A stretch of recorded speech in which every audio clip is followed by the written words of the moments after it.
iZombie Season 2, Episode 6, Max Wager. Definitely love this episode for its comedy. I think it was, the whole series in general is really funny, and I always focus on, like, oh, it was so funny here, so funny there. But there's always something in each episode where it's just like, that was, like, my favorite funny moment. This one was definitely Clive when he interviewed the basketball star. And like just when he first started, when he was walking, I started laughing because he's like walking and he's like hiking up his pants and stuff, and then he's like Clive Babineau, FBI, or not FBI but like police and stuff, and he's just like, yeah, I'm a cop, and he like he threw his badge up and like caught it in his hand like he was super cool. It was the funniest thing. Like I had to rewind that because I was laughing so hard.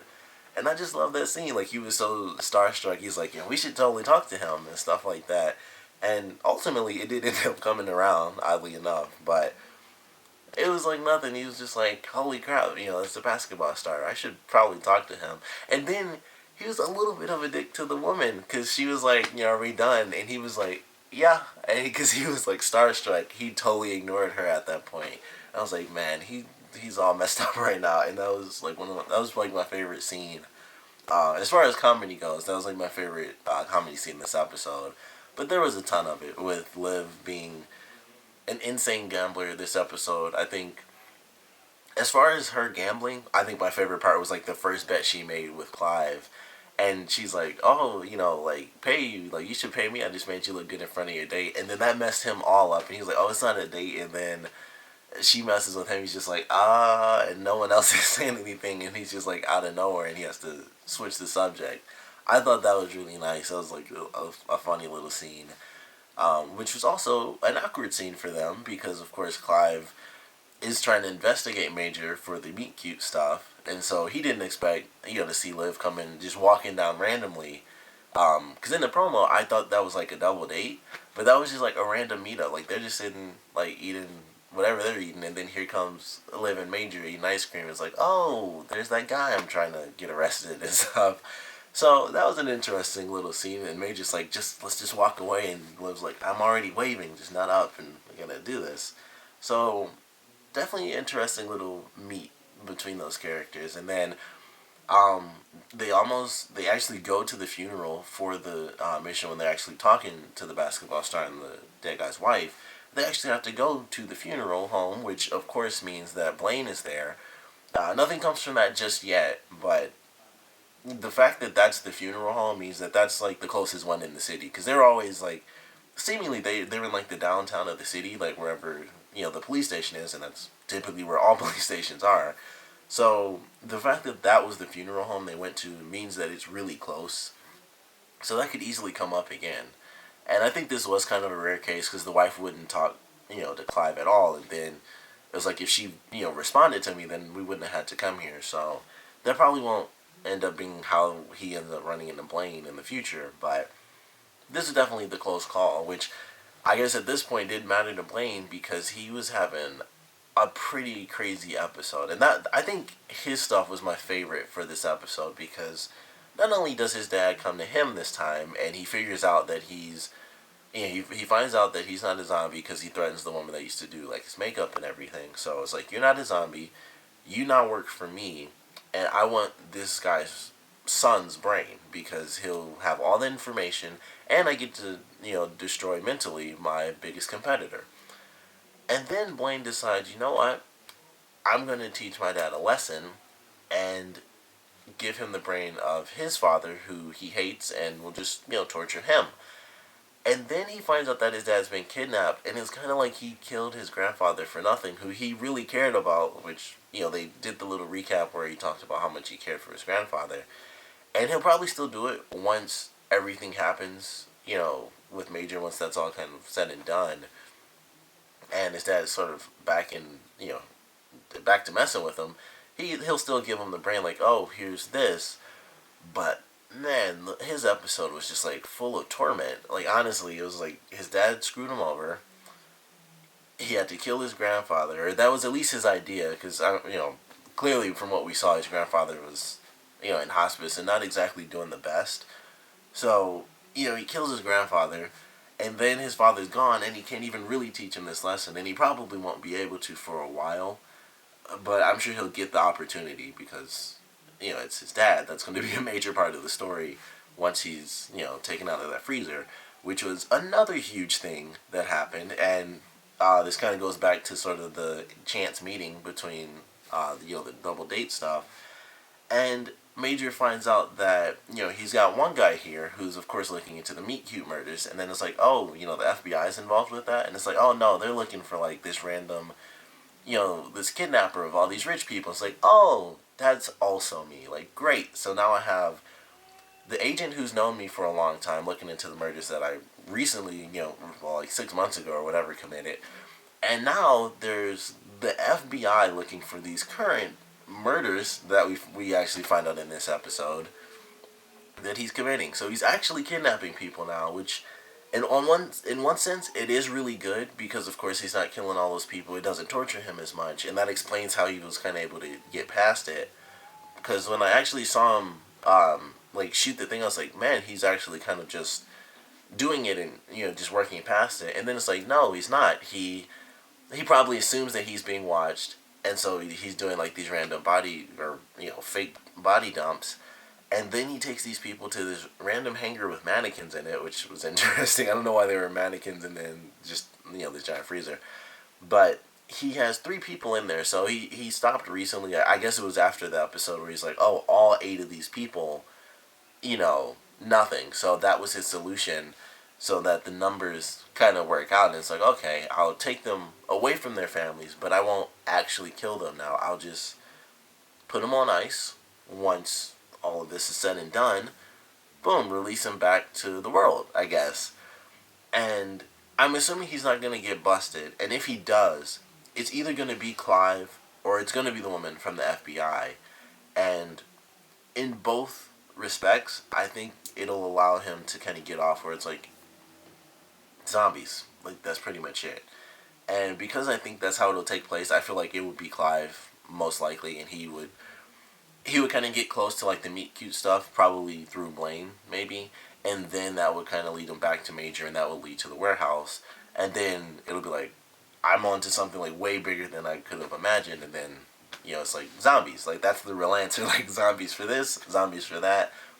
Don't arrest me. So that could be how it plays out. I could be totally wrong, but I was very surprised by that ending where Major, he has these bodies on ice now. He has them in the freezer, and it's keeping him safe so that, he's actually taking these people down, seemingly. So Max Wager isn't going to, try to attack Liv. They aren't going to try to attack him or anyone else. And also in the end, once everything's said and done, he can just, unplug the freezer really, and it's like, boom, they wake right back up like nothing because they're zombies, so no big deal. And so I'm really looking forward to that. I don't know how quickly that plotline is really going to advance, because I thought it took like a little dip, like just a tiny bit in this episode where it's like, okay, this episode was clearly focused on Liv and Major really working things out. And then we get the ending where it's like, nope, it's still in there, and here's like a huge thing that's happening for this storyline. He's actually not killing them anymore. So I love the fact that they threw that in, because we didn't really need a big episode focused on him deciding about, whether or not he wants to kill these people, because that was the whole reason he was on Utopium to begin with, because he didn't want to, but he didn't have his solution at the time. So it's great to see he has one. Very dangerous that he has this new solution, but he's not going to get busted by Max Wager, or Rager, sorry, but it's going to be there. So it's something really big. And then there's a lot of really big stuff in this episode, honestly. There's like the funny stuff, but the Major thing was huge. The Blaine stuff was a really big deal for his character in this episode. And then probably the biggest thing, I don't know, it depends on how you look at it, but Peyton encounters like the big boss. Like, I didn't know who this guy was when he was in the barbershop, and there's just like, which is another funny thing, is like, hypothetically this, hypothetically that. I thought he was just the killer, and that was it. And then so he's in there, and I'm like, who is this random guy? Like, he's obviously a part of something, he's a part of this weird gambling thing that they're doing, and so maybe he's just the murderer, and so, hypothetically this, hypothetically that. And then he's in Peyton's office, and it's like, oh, he's not just like this hitman that they hired. he's like the big boss. He like he's switching stuff around, and it's like, that's better. And then it's just like, oh snap, this is who this guy is. So he threatens Peyton. She of course doesn't back down. I don't know what to think of this guy. I love the character, the way that whoever they got, the actor, he definitely played him well, and he was a very creepy, menacing character. Where it was like he's like that evil sort of nice, where it's like, oh, especially when he was talking about the other DAs, where it's like, oh, the other two DAs that did that, they got fell into a big sum of cash, and they retired early, and insurance, and this and that. And she's like, well, what about the third one? He's like, it slips my mind. Like, it just, I don't know what happened. Theoretically or hypothetically, they probably were torn apart. Like, who knows? But it was a very interesting sort of creepy. And I always love those characters where they try to be super nice, and they're really nice before they just flat out go, they show how evil they really are.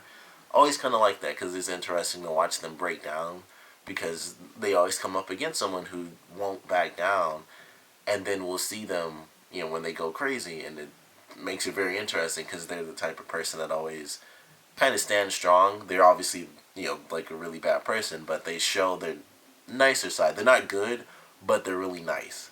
And then we see the, darker side of things, and it makes it more interesting. So, I don't know what's going to happen. I feel like Peyton's going to get kidnapped. I just assume that that's going to happen, and they're going to have to rescue her at some point, because with this guy being the boss, it's going to be crazy. And he already knows that their information is old, so he's probably going to put it together that it's Blaine. I don't know how that's going to play out. I thought he was just going to flat out name him, to be totally honest. I was like, so it was probably this person. And I think he gave a fake name anyway, so it wouldn't have really mattered. But I don't know. Like, that was very surprising to me. Like, this guy ends up being like the big boss. And now that we've seen him, he's going to be in there a lot more. Like, once they show who like this really bad person is, then you got some pretty big stuff happening. So I can't wait to see what they do with that. And that's like a real storyline. That's not like iZombie type stuff. That's just like criminal organization in general. So that has nothing to even do with supernatural stuff. That's just him being a bad person with a giant crime organization. And that could be really dangerous for pretty much everyone in the show. So we'll see how it takes place. But I love that scene. That was one of my favorites as well. Because it's like, really, I think he's like our big bad for the season. We have Blaine's father, who I thought was going to be a much bigger issue. Mostly to Blaine, of course, though. And then he's put on ice. So there's, they kind of dealt with that temporarily. Because, of course, he's going to come back. But now we've got, I believe the guy's name is actually Stacy Boss. So we have Stacy Boss, if that's the right name, and I could easily be wrong. But we have the main guy, and I don't know what they're going to do with his character, but I like him already. He's very interesting, very evil, clearly. So I enjoyed that. Comedy was really good. I did like the barbershop stuff, like them constantly doing, like the counselor being like hypothetically and this and that. And the first time they went was probably my favorite because, or maybe it was the second time, and he's like, suppose that this happened, and he's like hypothetically, and he's like, what do you think suppose means? And it was just really funny to me. So I loved all of that. Liv making the wagers and stuff like that. I don't think they really talked about whether or not she won that final bet. I don't think they actually brought that up, unless I missed it. She did like a $1,500 bet to like let her ride on that team, and I don't think they went back to it. Like, I really don't remember a scene like that, so it kind of leaves me wondering like if she won or not. And maybe it was in there and I just completely missed it somehow. But I thought it was interesting if they didn't go back to it, which I hope they didn't, because otherwise I'm just stupid. But I thought it was interesting that they kind of didn't go back to whether or not she won that, because she ended up doing like the research and stuff like that, which also led to a funny scene where Clive's like, hi, you bulk up on random sports trivia and then try to one-up me in the future. So just generally a good episode. Also, Ravi doing the cure, we find out, or not the cure exactly, just testing the virus for this episode. We do find out that no matter what, Liv and Major can't really be together, because this virus is so tiny that it will literally go through any condom on Earth. So that was pretty crazy. Sucks for them. They had their little, strip card game and stuff, which was interesting, but it was definitely a fun episode. Lots of really crazy reveals, tons of great comedy moments. Like, I just really love the Clive thing because he's always so serious. Whenever something weird happens with him, it's just like, that's super freaking silly and funny, and he's just being super cool and like yeah, I'm a cop and like check this out and catch just like catching it in his hand as if something amazing happened. He just did like a tiny drop and called it in his palm, but it was a great scene. Great episode, a lot of really big moments. This Blaine's whole thing was just like, my dad one up me. I had to kill my grandfather. Now my dad's kidnapped, and I still killed my grandfather. And it's just like his thing was just tragic in this episode. He was even drinking about in between those the first and second thing. He was drinking when he talked to Liv. Like, human Blaine was a dropout and lazy and this and that, and zombie Blaine was evil but useful and really good. I was like the best, and I was like, man, this is depressing for him, which is I guess kind of ironic based on the trailer because Liv ends up being super depressed or maybe schizophrenic. I don't know because how they had it in the trailer, she was bumming Blaine out, but Major seemed like kind of scared of her because she had like crazy mood swings. So I think she might have eaten the brain of someone who had either schizophrenia, which is kind of similar to split personality. It's basically the same. I don't. There are some like really small classifications on stuff that I don't know. But I think that's what it is, because she was, like, bumming Blaine out, but then there was the other scene where she's like, you want me to just tell you? And she was, like, yelling at Major. So I think that's what's going to happen in the next episode. But this was a great one. I got to find my remote now, because I'm going to have to get up and cut off the camera, because it dropped somewhere. I don't know. But I want to know what you guys thought about this episode, of course. So please comment below. Let me know your favorite parts, least favorite parts. And I think I don't know, there were a lot of crazy things in this episode. So I guess I want to know your favorite reveal, because there were technically only two big reveals. The Blaine stuff wasn't exactly reveals, but, well, I guess the reveal that his dad found out he was not a zombie is kind of a reveal. So I want to know what your favorite reveal was for this episode, because there were some crazy things happening in this one, some very important stuff. Technically, even the Ravi stuff was a reveal about the zombie virus. So there are some things to choose from. Mine personally, it was definitely them bringing in the big boss. Like, as much as I loved the reveal about Major's solution, or at least temporary solution, them officially bringing in this big boss, the fact that he knew, like, oh, your stuff's a little bit out of date, so it's someone who left my employment like 2 or 3 years ago, I feel like that itself, as small as that line was, is going to lead him, back to Blaine, like, okay, this person did this. And I assume Blaine, because he even talked about it in the first season, like, oh, I'm going to take over the city. He knows that Blaine was trying to do that, at least in the last season, like, really sell drugs and this and that. So I feel like that's going to lead him to Blaine. Even if it doesn't, it's the big boss. So that always has me super freaking excited. But like I said, I want to know what you guys thought about this episode. Found my remote. And so please comment below, let me know. And thanks for watching.